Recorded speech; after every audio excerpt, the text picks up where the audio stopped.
This week's Wicked Riff is a song that has been a massive influence on my playing by a band that was massively influential to me just as I started playing, and that is the band Kansas. Today's Wicked Riff is Carry On, Wayward Son.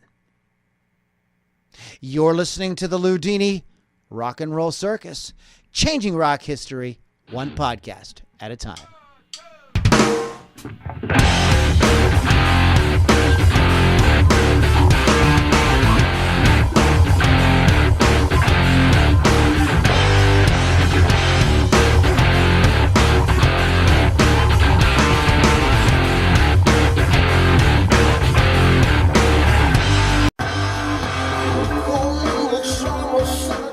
All right, everybody, welcome back to the Ludini Rock and Roll Circus, Wicked Riff Wednesday, episode 12. We've done 12 already, 12 weeks of Wicked Riffs, the 12 weeks of Wicked Riff Christmas or something. It's just freaking amazing. Anyways, we're going to be talking about Carry On Wayward Son in a second. First of all, let's do the little stuff here. LudiniRockandRollCircus.com is the website. Go there.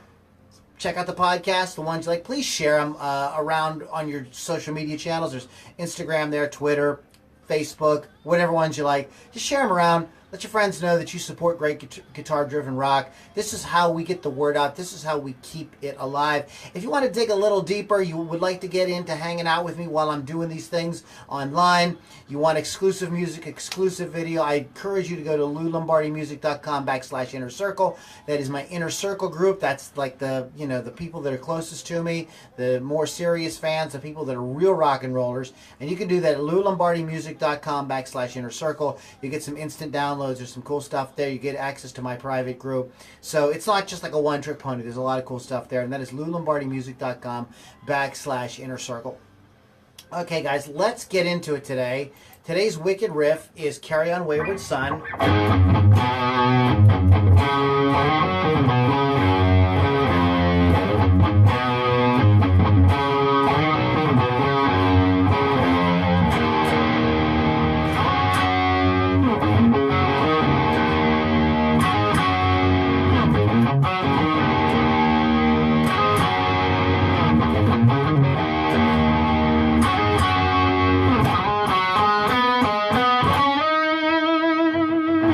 Okay, got it short there. The long track, very cool track, opens up the album Leftoverture by Kansas.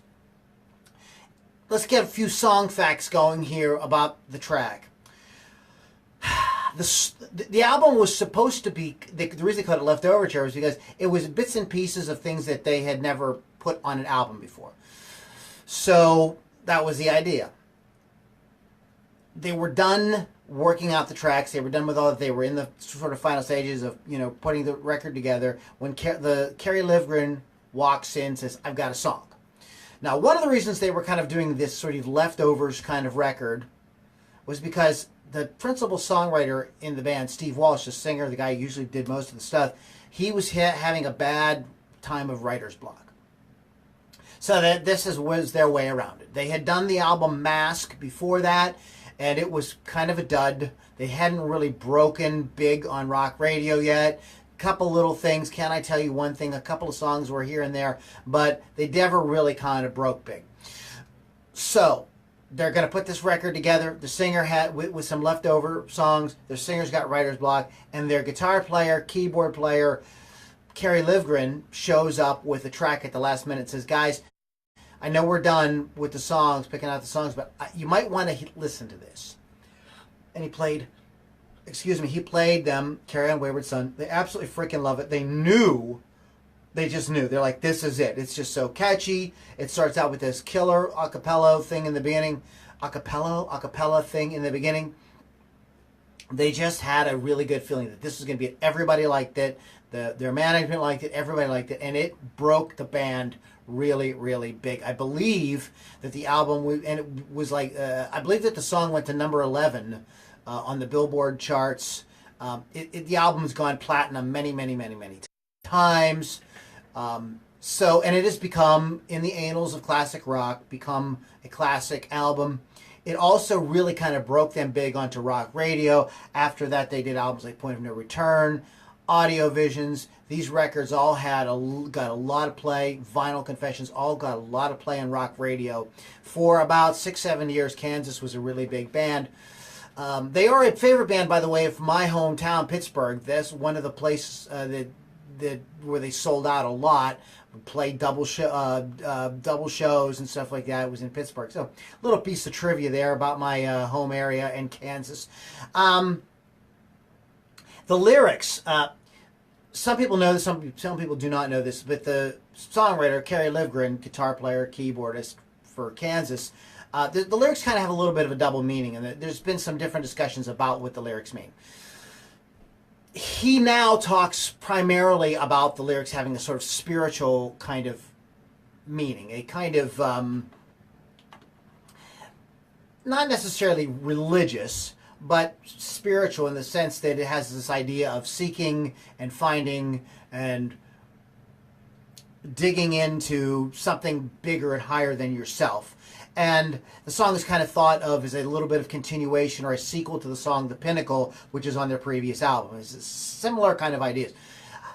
However, when the song was written, Kerry's explanation for it, Kerry, in between the song being written and about 10 years later, Kerry Livgren became a evangelical Christian. So when he talks about it now, he speaks more of it as a spiritual sense. But when he wrote the song, the idea was more about them breaking big. Were they going to break big?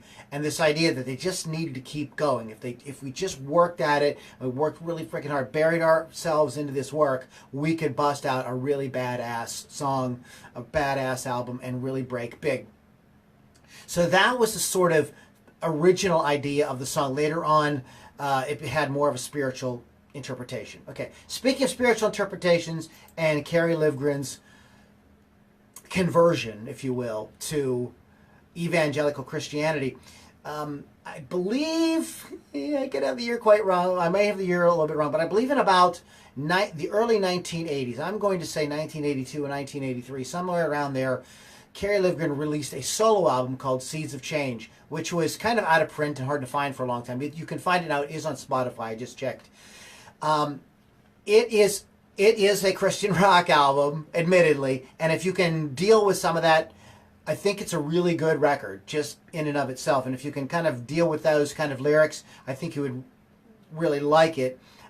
As Christian albums go, it's not the most overt Christian album. There's some references that are more Christian than others in different songs, but it's not totally overtly all the way through preachy kind of thing. The reason you might want to check it out is because it contains really amazing performances by some of like the greatest musicians of that era, including Martin Barre from Jethro Tull. He's on it. David Pack from Ambrosia. One of the he says the song called "Just One Way." I believe I believe it opens the album. I believe it's a highlight of the album. It's really great to hear David Pack sing in this type of style. You're used to him singing these sort of like pop ballads, and you hear him do this. He just sings his ass off on it. But the thing that really, the most standout thing on it is the fact that Ronnie James Dio, yes, that Ronnie James Dio is on the album, and he sings two songs, "To Live for the King" and "Mask of the Great Deceiver." Tracks not to be missed. Go to Spotify and at least listen to those two tracks. Peruse through the album a little bit. The playing is killer. It's just I'm just named a few musicians. It's like a who's who of like great musicians of that era playing on it. It kicks ass. The riffs are great. Albeit there is this sort of Christian kind of message to it. So if you can stomach that, you can deal with that, then you might want to check it out. One more note about Carry On Wayward Son. There have been different cover versions of it over the years, and there is one, though, that is kind of like things that make you go, we'll put it in that category. The Oak Ridge Boys recorded it for the album When Pigs Fly, Songs You Never Thought You'd Hear. And the producer on the session wanted them to cover Closer by Nine Inch Nails. And they rewrote the words and stuff so it wouldn't be so drastic. And they just were not, the Oak Ridge Boys just weren't having it. So instead they did Carry On Wayward Son. So So you might want to check that out. And of course, if you go to YouTube and you Google Kerry On Wayward Son cover, there are a million. There's a version of Guar doing the song as well. So there's some fun covers of it out there as well. Guys, thanks so much for hanging out with us today on this week's Wicked Riff Wednesday. Kerry On Wayward Son is a great track, and I encourage you, if you haven't heard it in a while, to go check it out. Oh, and one more thing about it, it is featured very prominently on the television show Supernatural. So if you want to check that show out, it's a horror show, I believe, on the CW, and that song figures very heavily in it. Just a little bit more trivia, just a bonus trivia there for you on Kerry On Wayward Son. Been listening to Loudini Rock and Roll Circus Wicked Riff Wednesday. You want to go to LoudiniRockandRollCircus.com to get all your Loudini needs met. I know you have a lot of Loudini needs. That is why we have the website, LoudiniRockandRollCircus.com. Great merchandise, lots of cool podcasts, interviews, short ones like this. We have the Loudini Hard Rock and Metal Circus, all kind of cool stuff there. So check that out for your listening and viewing pleasure. Leave a comment if you're watching on YouTube. Tell me a Wicked Riff you'd like me to talk about. I'd love to hear your comments. I want to know what you guys want me to go over.